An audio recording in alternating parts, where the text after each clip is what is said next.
My name is Austin Arias. I'm a leadership and culture strategist, and I've been with Campus Speak for a very long time.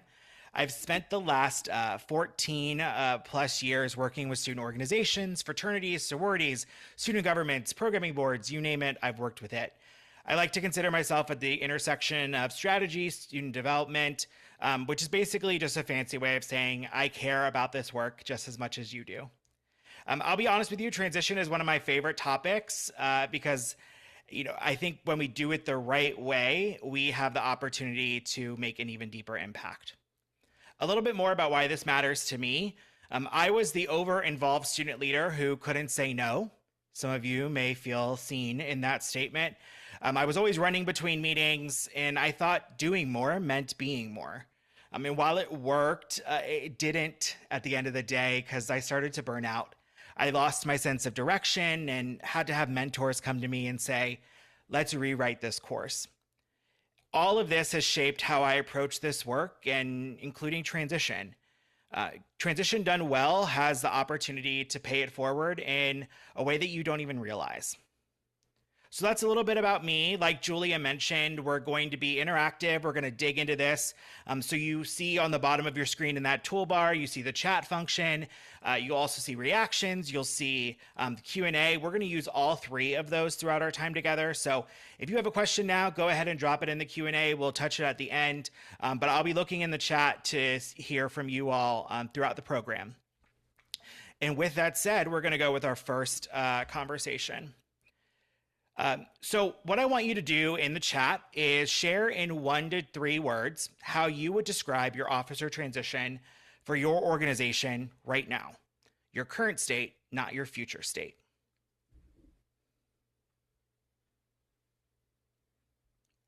And you'll want to make sure that you toggle under 2 to everyone.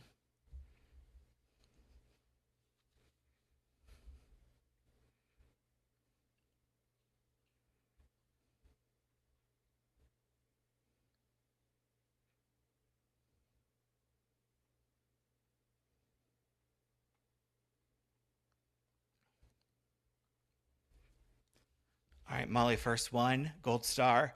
Well-intentioned but confusing and messy for collegians. Totally get that.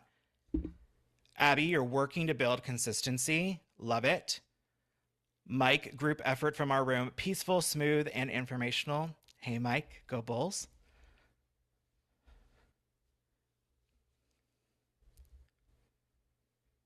I'm going to give folks a couple more seconds. Any others?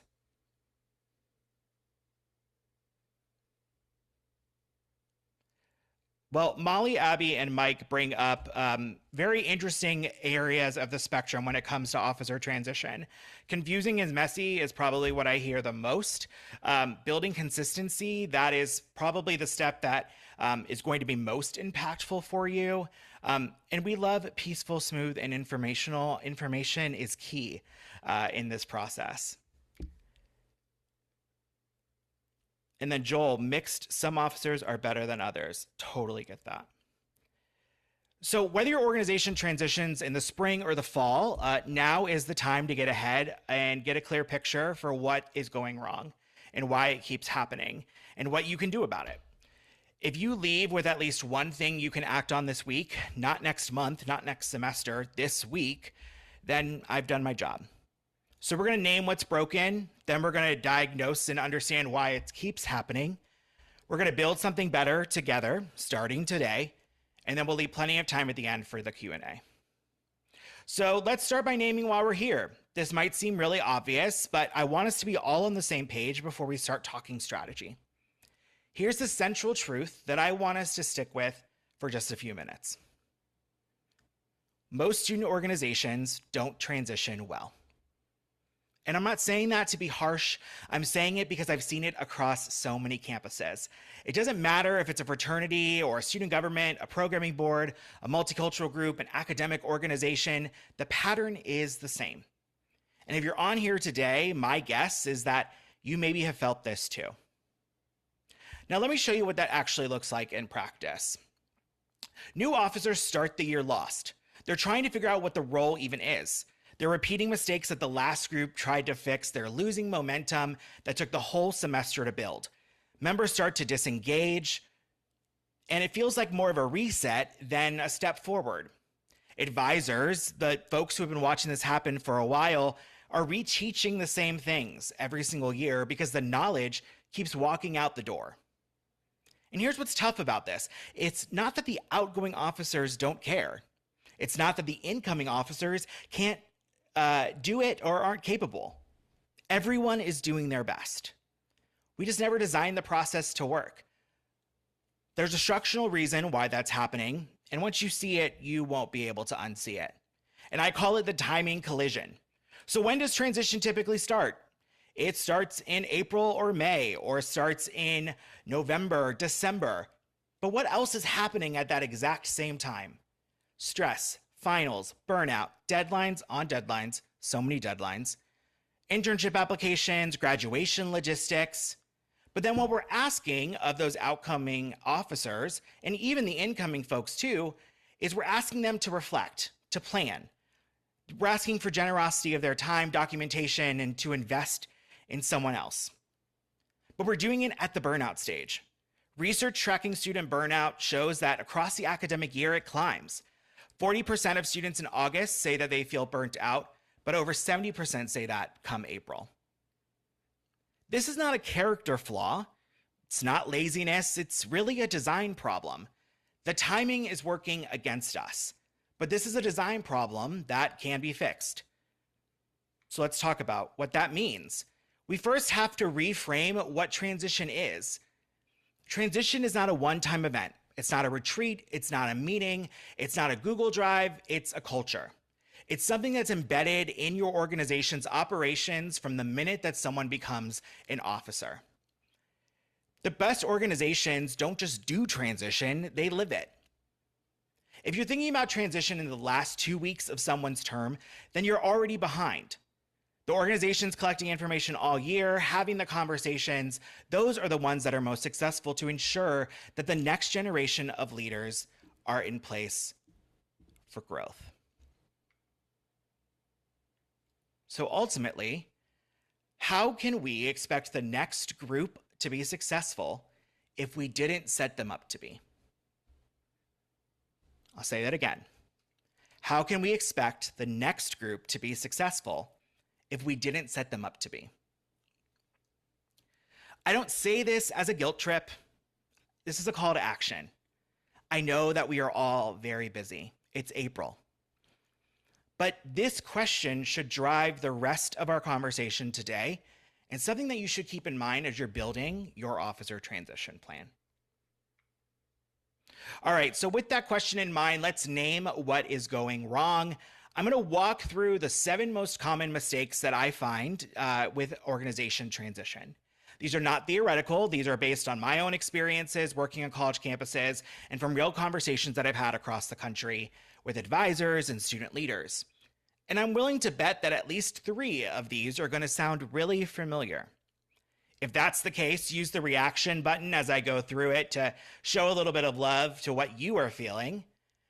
And if I go through them too quickly, don't worry, I'll recap them at the end. If all 7 hit, then I think we seriously have some work to do, but we'll do it together. So first, transition is not a priority. It gets pushed to the bottom of the to-do list every time because there's always another meeting to attend, event to plan, or something else that you have to put out. When you finally get to that transition point, it feels rushed, it feels incomplete, and everyone just wants it to be over. You know that feeling when you finally get around to something and then you realize that you actually had 3 weeks to do it well, and now you only have 3 days? That's typically where transition lives. That leads me to mistake number 2, which is a natural consequence of the first one: lack of buy-in. Outgoing leaders are checked out. Mentally, they've moved on, and they're trying to think about graduation, summer, or what's even happening tomorrow. Incoming leaders are really excited, but maybe a little bit anxious. They don't know what they don't know. Urgency looks different from everyone. New officers think, or outgoing officers think they'll figure it out. And incoming officers think, I really hope someone tells me what I need to know. But then ultimately, Nobody does. Even when we do get buy-in, there's another failure mode waiting for us. And that's that we don't stick to the plan. Even organizations that have a transition plan abandon it when the semester gets busy. Good intentions don't survive time pressure. You had a great plan in September, and you're going to document everything. You're going to have a retreat, and you know that you're going to do it right.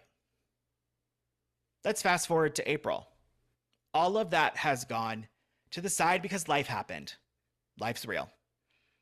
Events got bigger, members needed more support, your academic load ramped up, you took on another part-time job.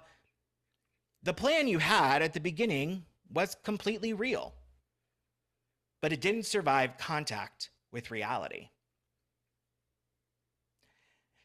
And when the plan falls apart, most organizations fall back on one single tool, and it's the same tool every time. And it's the dreaded shared folder, or even worse, a binder. A Google Drive link or a binder is not a transition plan. I cannot say this enough. A folder with files that have no context, no explanation, no conversation about why things were done the way that they were done or how it's actually going to help someone isn't helpful. At the end of the day, context matters more than documents. The why behind your decisions almost never makes it to the folder.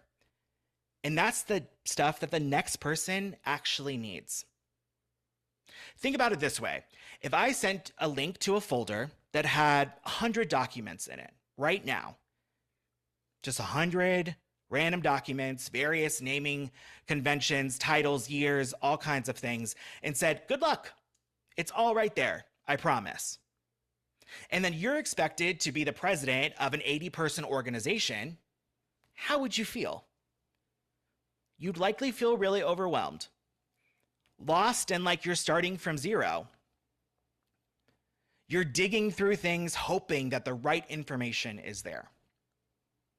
That's how incoming officers feel when that's all they get, or even worse, when they get a folder with like 5 things in it. The next mistake is the one that underlines all of these, and it's about that timing collision that we discussed, the end of term burnout. By the time transition needs to happen, outgoing leaders are running on empty. They're done. And it shows in the quality of the handoff. Remember the design problem that we just talked about? That is what it looks like in practice. We're asking people to be their most generous during their lowest moments. And when people are burned out, they don't show up with their best thinking. They show up with whatever they have left, which typically happens at the end of the semester.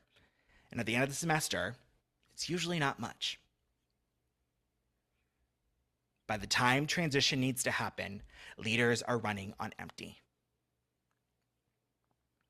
Sometimes the response to burnout is another mistake. One that looks like a solution, but actually creates its own problem.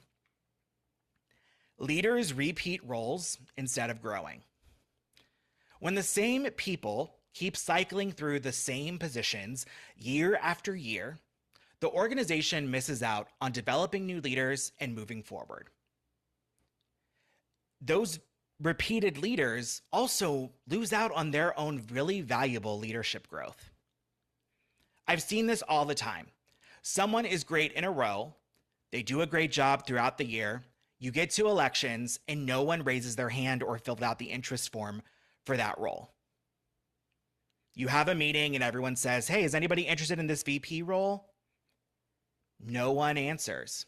So you, as this year's VP, hesitantly raise your hand.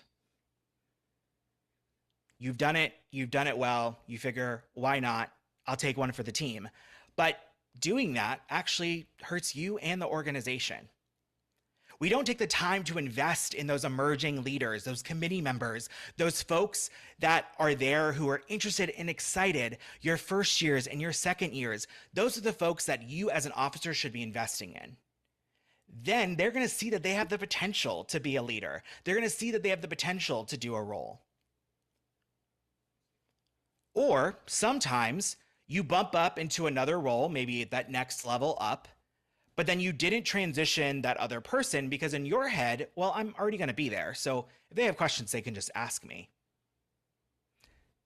Right, but you have a whole other role that you also now need to take care of. You can't do two roles. We have to find new ways to empower folks to step up in our organization. Take advantage of those retreats and emerging leader programs that exist on your campuses to provide them mentorship or shadowing opportunities so that we can break down this leader repeat roles symptom of poor transition.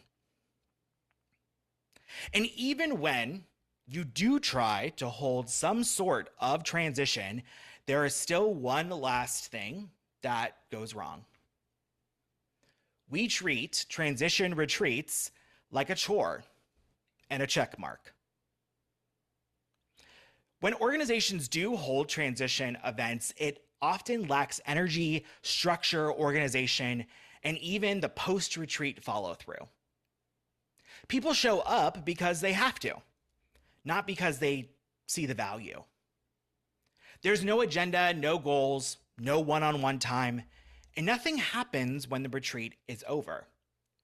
The retreat ends, and so does the transition, and you leave room for everyone to go back to their finals and their summer plans when what you talked about just becomes vapor in the air.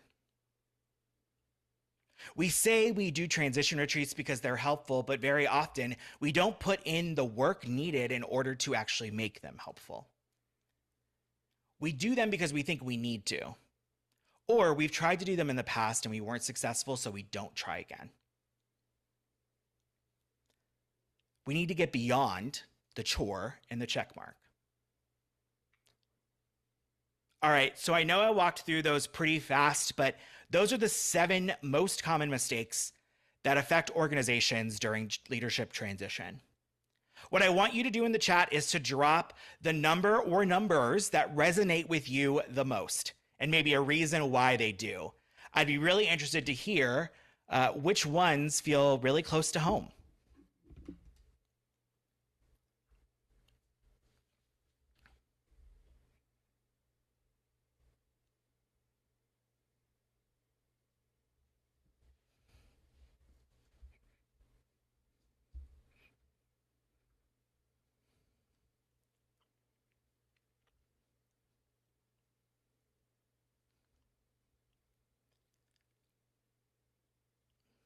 All right, Molly. Number 3, we provide chapters with a full transition plan, but most don't utilize it or only use one of a 3-step system.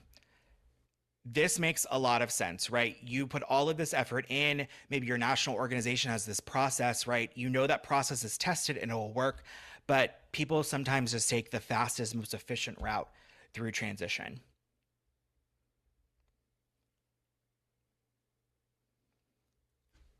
Hey, Maggie, thanks so much. Number 6, with our smaller chapter sizes or newly established chapters, totally get it. Then the 2-term or even 3-term presidents graduate, the chapter is left not knowing how the group should operate. I totally understand that. I've done a lot of volunteering with national organizations, and I was always surprised when I would be at a leadership conference and someone would say, well, I'm the president of my organization. And I would think, oh, you're probably an incoming junior or senior. And they'd say, no, I'm an incoming sophomore.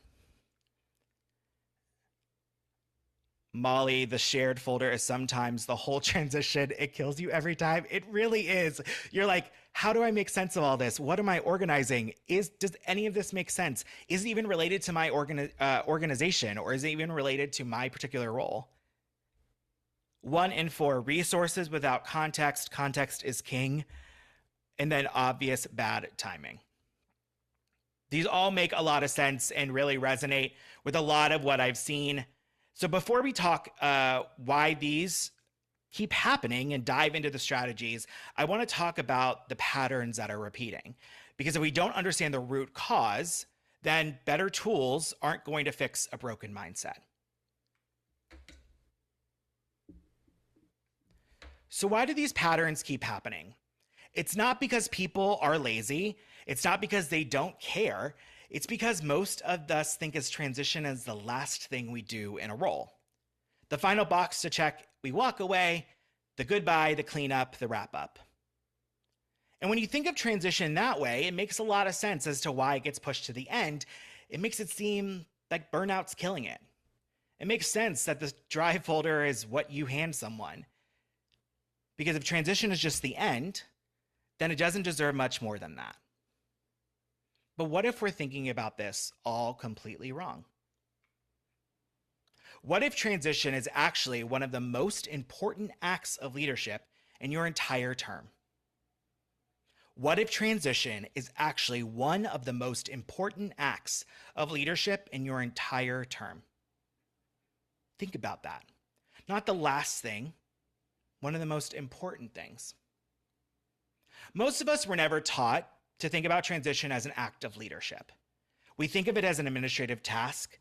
We organize the files, hand over the passwords, maybe sit down for a meeting only if there's time. But transition is so much more than that.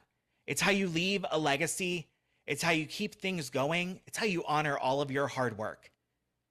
It's the last and maybe most important chance you have to influence the direction of an organization that you've spent the entire year caring about. And when I started to think about it in this way, I realized that there's one of my favorite leadership frameworks that matches to this perfectly. And I want to show you. It's called the 5 Practices of Exemplary Leadership, from Coos and Posner, who spent decades understanding what makes leaders effective. They literally wrote a version of this called the Student Leadership Challenge, specifically for people like you. They identified 5 practices that show up consistently in effective leadership. What's wild to me is that how clearly each of those practices shows up in the transition process. I'm going to give you a quick walkthrough of what that looks like, but I highly encourage you to check it out. So first, model the way.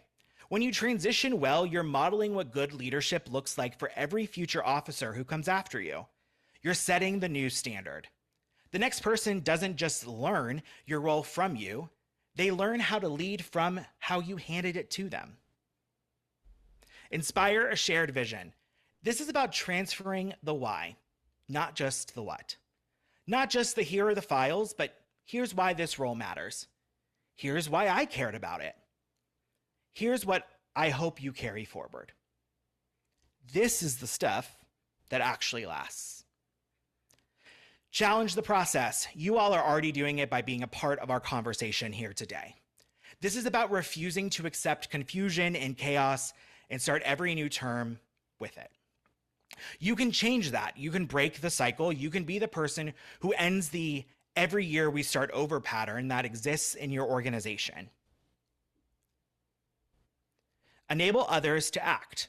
The best leaders do not hold power, they give it away. Transition is your single biggest opportunity to empower the next person with everything they need to lead.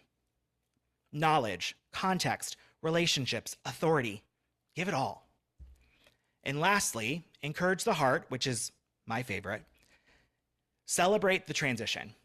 Honor what was built.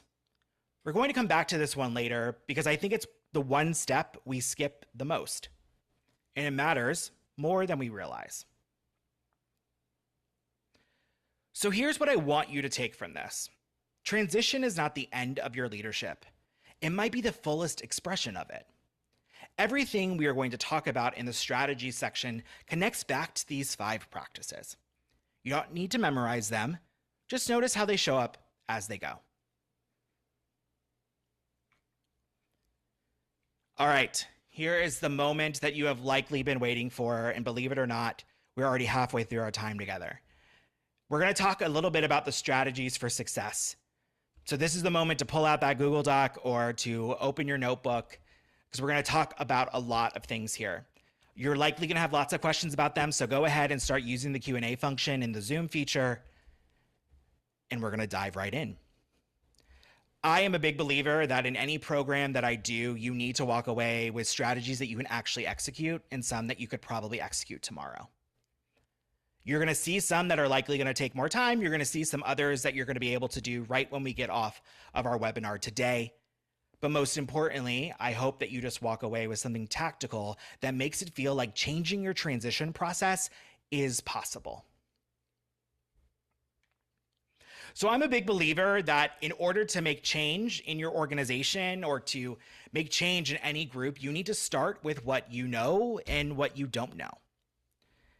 I want you to start by identifying the gaps. Think back to the things that you experienced when you transitioned, believe it or not, probably over a year ago. Think about the questions that you had. Think about the things that felt really unclear. Think about the information that walked out the door with that senior who graduated. So, outgoing officers, I want you to ask these questions. What do I wish someone would have told me when I started? What would have been most helpful? This allows you to think about the key elements of your organization and the key elements of your role that are going to be most important for you to pass along, because it's the thing between the bullet points and the nuance of your constitution. And incoming officers, you have the opportunity to prepare for transition too. I want you to think about why you decided to run for this particular role or put in your interest form or application, or even just raise your hand. What are you most nervous about? What are you most excited about? What in the role feels the most unclear when it comes to what it does and what its responsibilities are? These are going to be the really crucial questions that you're going to want to get cleared up in your transition process with the outgoing officer. So if you see, they kind of are similar. They allow folks to get all of the most necessary information, but also at the same time, make people feel like they can actually give something really meaningful. So first, I want you to start with what you don't know. Next is I want you to set realistic expectations. I want to be really clear about this. A perfect transition is not the goal, my friends. Any sort of progress is. If your organization has never done transition well, you are not going to build a flawless system overnight. Over-involved Austin back in the day would have told you that he could build a perfect system in less than 12 hours. No. That's okay. Nobody's expecting you to go from zero to a fully documented multi-day retreat with a follow-up program in just one semester. What matters is that you do something better than what was done before. A lean transition done well beats an ambitious plan that never happens. Let me say that again. A lean transition done well beats an ambitious plan that never happens. If all you can do this year is hold one joint meeting with the new and the old officers for an hour, then do it. If all you can handle are your officers having one-on-one conversations with folks, do it. If all you can handle this year is just making sure all the information is in one folder and organized, then do it. I want you to start with what you can do, what's in your control given what's happening all around us, both on your campus and in our world. Build from there. The organization you leave behind just needs to be a little bit more prepared than it was without you not thinking about this at all. So here's what this looks like in practice. Don't try to fix 8 years of bad transitions in one meeting. Pick 2 or 3 things that you're going to do differently. Name them, do them, document them. You can actually use that list in our conversation coming up. Hand them off to the next person as the new standard. That is how culture changes, one reasonable step at a time. And you can't do it alone. I want to introduce you to the right people. Transition is not a one person handing off a folder process and saying good luck. It's a team effort. Your advisor needs to be involved. They need to be present. They need to be involved in the planning of your transition, because they're not the only person that is going to be able to help those new officers. But if you leave those new officers high and dry, you're asking your advisor to do a lot of extra work. This should be a partnership between you and them. Your outgoing officers need to be invested. You need to build a process that's going to meet them where they're at. Your incoming officers need to be present and prepared. What does present and prepared mean? Well, you actually need to tell them what they should expect to see in their transition, what they should prepare, what questions they should come to the table with. Give them a little bit of homework. And lastly, I want you to involve the key stakeholders, your partners in success. This could look like your national organization. This could look like the reservations person in your student center. This could look like other organizations that you partner on an annual event with. This could look like the leadership office or student involvement office on your campus. I want you to bring them in, invite them to that really important transition event. Give them the opportunity to share the best ways that they can work together. That's only going to make it easier. That's going to introduce them to the right stakeholders so that they don't get lost and are running around wondering, who do I talk to about catering? I guarantee you that those folks would love to come and introduce themselves and talk about the ways that they can work better together. Think about who holds the knowledge that the next person needs. Your advisor may know the history, your treasurer knows the budget system, your risk manager knows the policies. If transition is only happening between the outgoing and incoming in the same role, then you're missing a lot of context. The best transitions bring multiple people into the room. Transition is your chance to enable the next person to lead, not just with information, but the relationships and the access that they'll need to succeed. That, my friends, is leadership. So let's get tactical. Once you know who's involved, what are you going to collect to share with them? I want you to build a year-long system. This is one of the most practical things you can start doing right now. Don't wait until the end of the semester to collect everything. Build it into how you operate throughout the year. After every event, save the planning documents, the budget, the debrief notes. After every meeting, save the agenda in the minutes. Have one central agenda and minutes folder in this drive for everyone to access. Create a shared folder for the specific role and put things in it as you go. Position descriptions, contact lists, login credentials, marketing files, vendor information, reservation confirmations, email templates, things that are likely living in your individual email. Same as a PDF, throw them in this folder. Anything that you think the next person might need. If you used it, save it. If you made it, save it. If someone sent it to you, you could probably guess, save it. And here's my golden rule. If you're looking at a file and you ask yourself, would this be helpful for the next person? Or you say, gosh, this was a really helpful resource, then I want you to upload it. The more, the better. And please, do me and them a favor and find a way to use subfolders.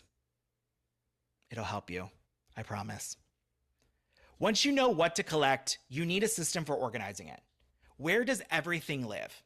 Is it a Google Drive, a SharePoint, a Dropbox, your campus's organization portal?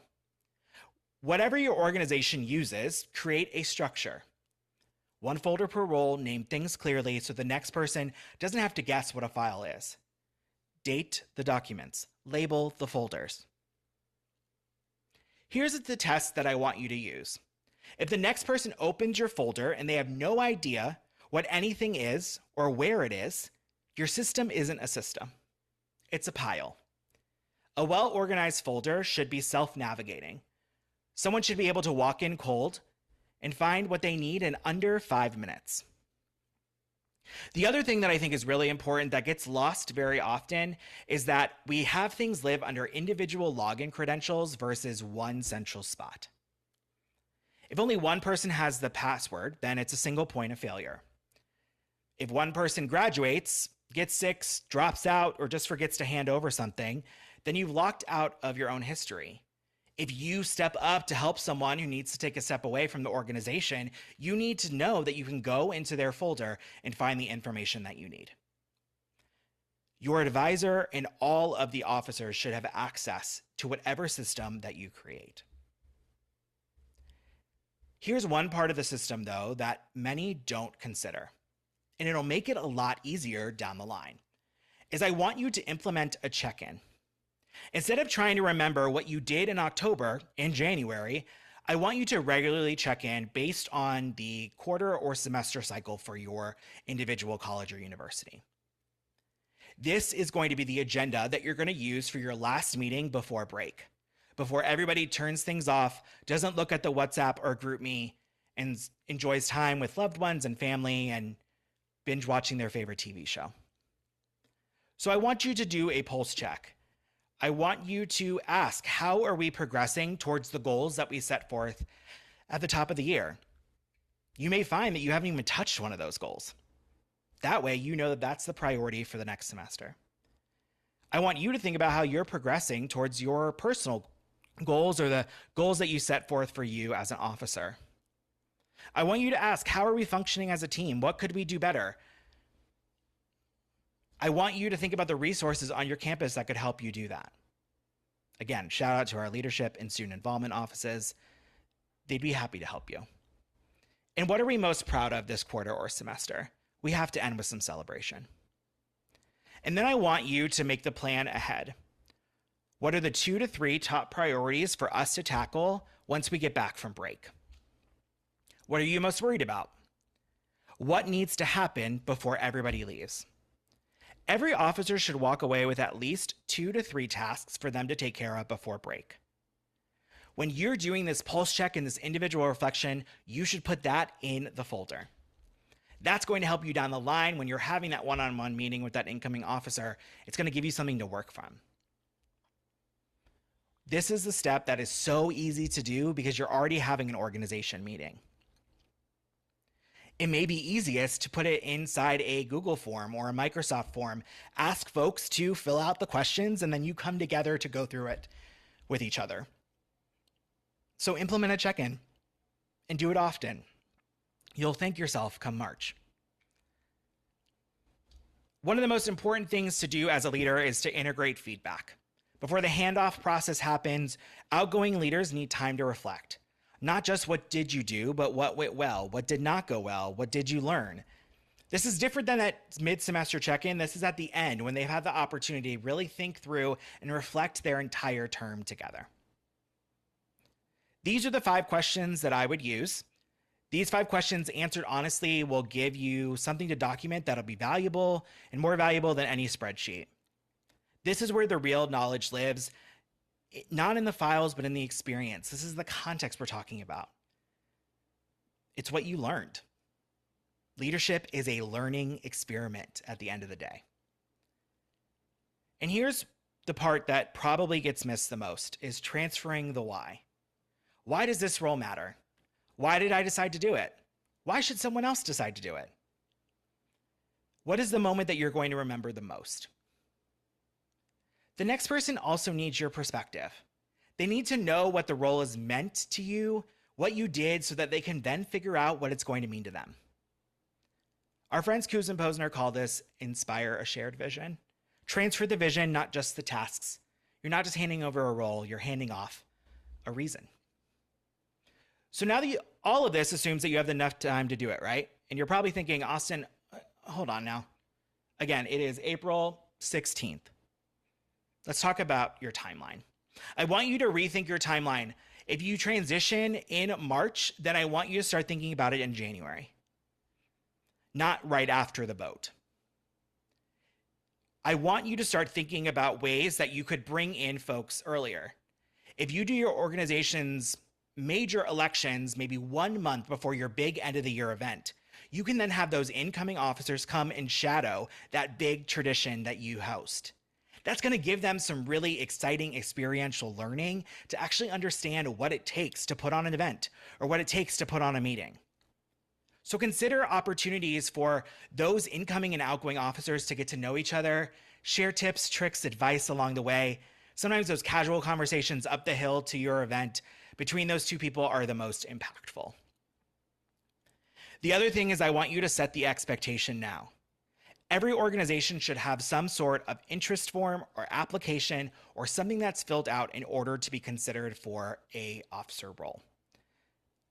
That might seem like a formality that just bogs down the process, but what you're going to do is that you're going to put on the application form the required mandatory transition or training or whatever you decide to host.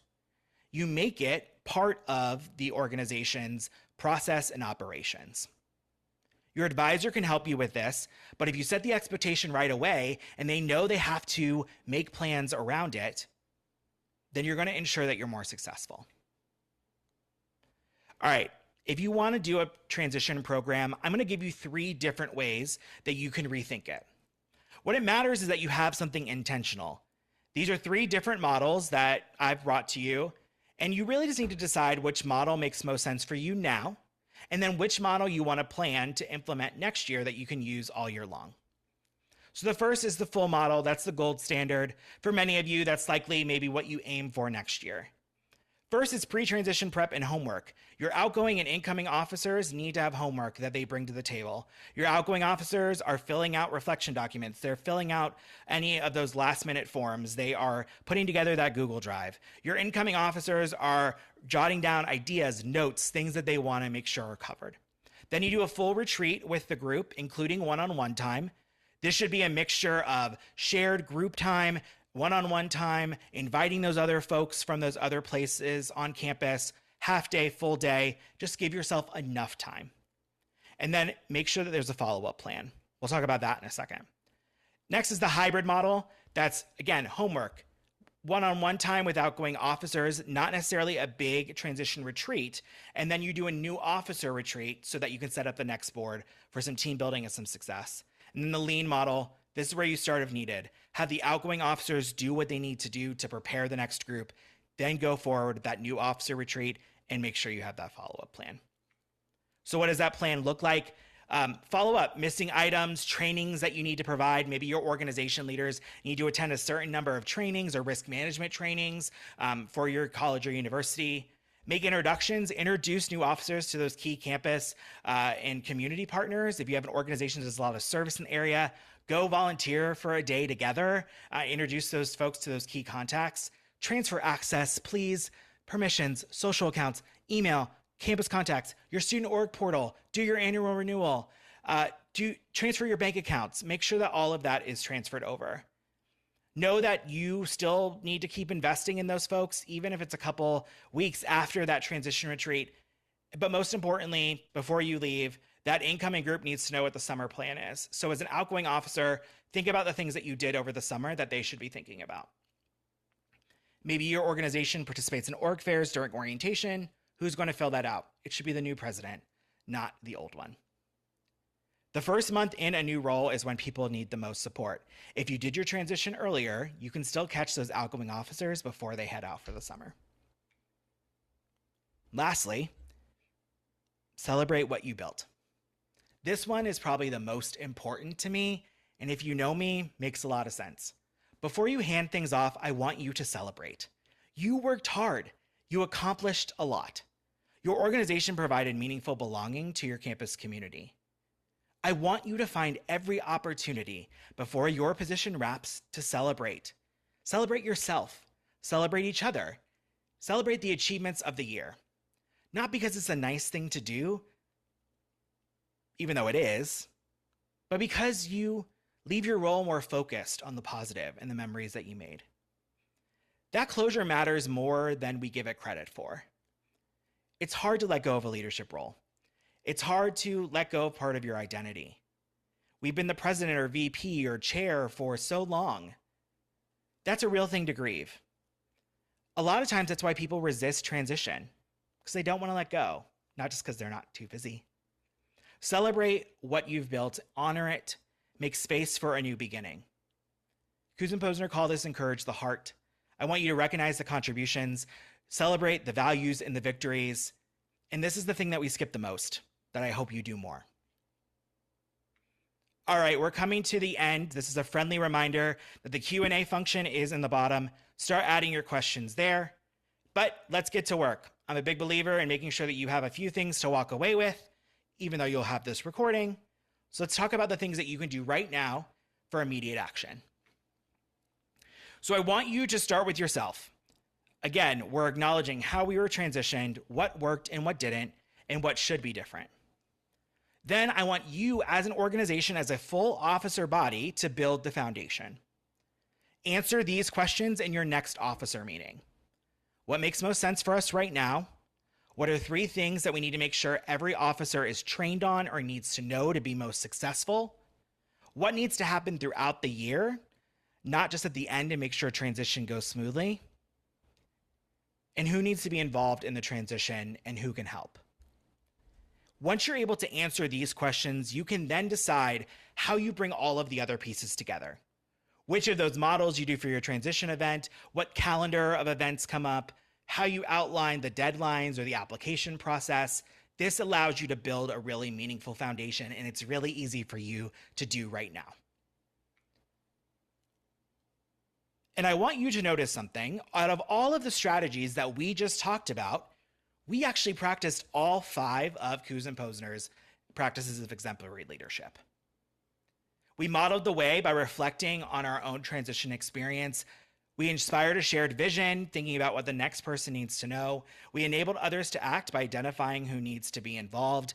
We challenged the process by admitting what we're doing is not working. And we encouraged the heart by committing to celebrating our team at the end of the semester. Kind of crazy, right? This is what leadership looks like. This is what transition looks like, because ultimately transition is leadership. It's not a title, not a position.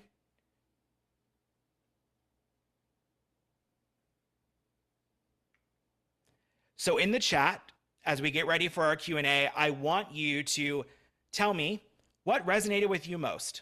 What is one thing that you're going to do from our conversation today? One small step that you can take away from our conversation that you can do right now.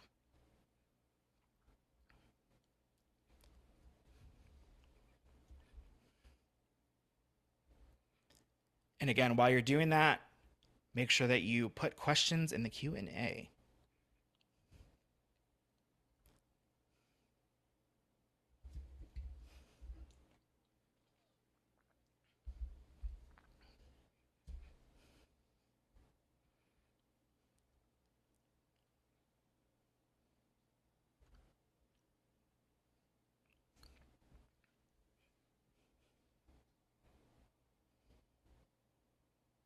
Give folks another minute. Molly, our org does calendar year officer roles, so we're just getting to the end of the first semester for then. I'm going to plan with officers to the end of semester check-in. Very nice. This is the perfect time to do it. Makes a lot of sense. Do it before everything gets really hazy over the summer.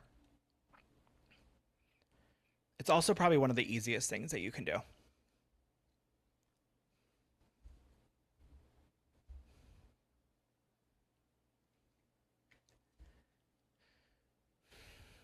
So I want to leave this with you, a quote that is really kind of resonant with what we're talking about today. And it's from Coach Carter. You said we're a team. One person struggles, we all struggle. One person triumphs, we all triumph. That is exactly what transition is, because your organization is a team. When the next group of leaders doesn't have what they need in front of them, then you're not allowing them to triumph. Transition is not just about passing it down a role, it is about making sure your team keeps winning after you're gone. It's making sure that the struggle doesn't repeat itself.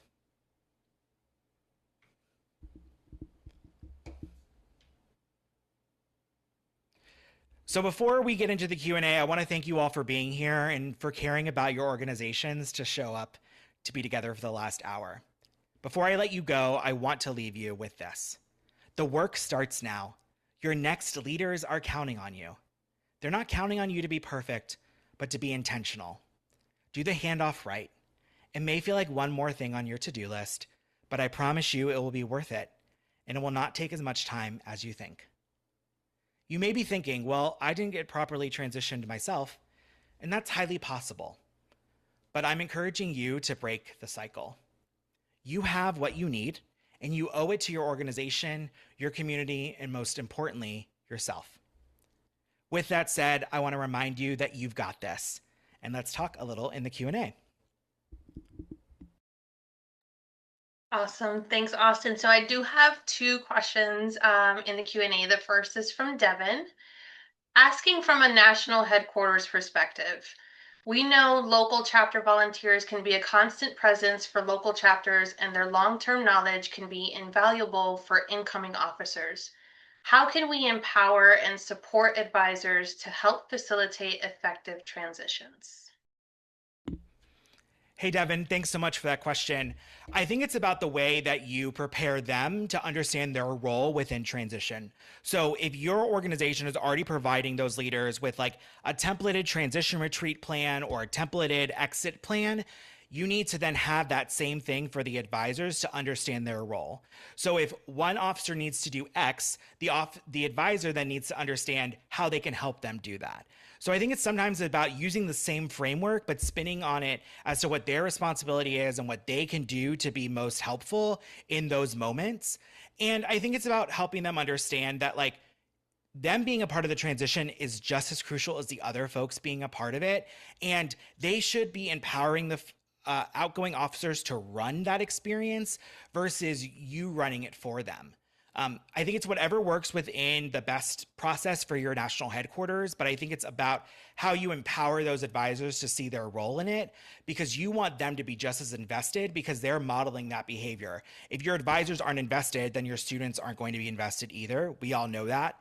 But I think it's about the way that you kind of spin it on its head a little bit. Awesome. Devin, I hope that answered the question. Our second question is from Joel or Joel, forgive me. In your mind, what does celebrating the wins look like? Oh my goodness, we could be here for a very long time. I would say celebrating the wins looks like a few different things. I think it's about using those first crucial, like 5 minutes of every organization meeting to allow people to brag about themselves a little bit, to talk about the thing that they're most proud of, their favorite thing that they did this particular week. I think it's about after a really big event, maybe you just get that person who ran that event that you know worked so hard on it, get them a coffee at Starbucks or treat them to a burrito in the student center. I think there's little things that you could do to help celebrate those wins. You could say like, hey, we're all going to meet in the student center to celebrate all of our hard work together. Bring your lunch, grab something, just community time together, I think is a really great way to celebrate. And I think, right, those are like really tactical things you can do, but I think it's about the culture that you create at the end of the day. I think it's about having that consistently show up in your organization. I think it's about showing appreciation for folks. And I think it's about more than just your organization. Celebrate the wins also means celebrate the wins for the person as a person because they're a person first. Celebrate the wins for them in their academics. Maybe they landed a really big internship. Use your social media. Do a spotlight. Celebrate them on social. Hey, we're so excited. Our VP got this really great internship. Showcase them in feed. This is all really great ways that you can build belonging, camaraderie. You can kind of minimize some of that apathy. And I think that that's all great, really easy things to do to celebrate the wins. Awesome. Thank you for that, Austin. I agree. I think celebrating the wins is an absolute must, no matter how big or small you think they are. Okay. So Abby says, do you have any advice for steering outgoing officers away from venting, sharing the negatives of the role with new officers? We want them to be real and share realistic experiences without harping on the stressors and giving the new officers a negative mindset from the start. Oh, Abby, I have experienced this myself. I totally understand. I think it's about the way that you structure the one on one time that they have together. That's why I think giving them those questions to answer, giving them some sort of like worksheet or some sort of structure is going to be the easiest way to mitigate that. You obviously can't control what happens outside of those walls, I think the other thing also is that you, as the leader of your organization, when you're doing that meeting prior to the transition retreat or transition meetings, is I think it's really important that you all decide to set the tone. I think it's that important you have an honest conversation about like, hey, this is what we're going to do. These are our priorities. It's about them. It's not about us. We can be honest, but we need to also then talk about if we were honest and something went wrong, what we did to solve it, what the solution was. I think that that is a way to kind of mitigate some of that negativity a little bit and to do your best. At the end of the day, you can only control what you can control, but I think it's about the structure that you give them and the way that you plan things out. I think that that'll make it a lot easier for folks to understand the reality, but also know that there's lots of personal nuance and things that are involved too.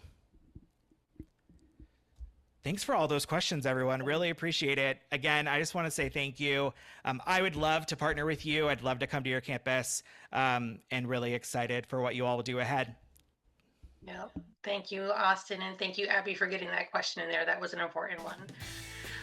It looks like those are all of our questions for today. So I just want to thank everyone again for joining us. We hope you found the program informative. And if you're interested in bringing Austin to your campus, please reach out to us. You can find us at campusspeak.com, or you can give us a call. We also hope you join us next month for a conversation with speakers Sam Kuhn and Jitesh Jaggi in honor of Asian American and Pacific Islander Month. Keep an eye out in your inbox or on our social media for the registration link. And if you're not following us on social media, you should be. Everyone have a great day, and we'll see you next time. Take care.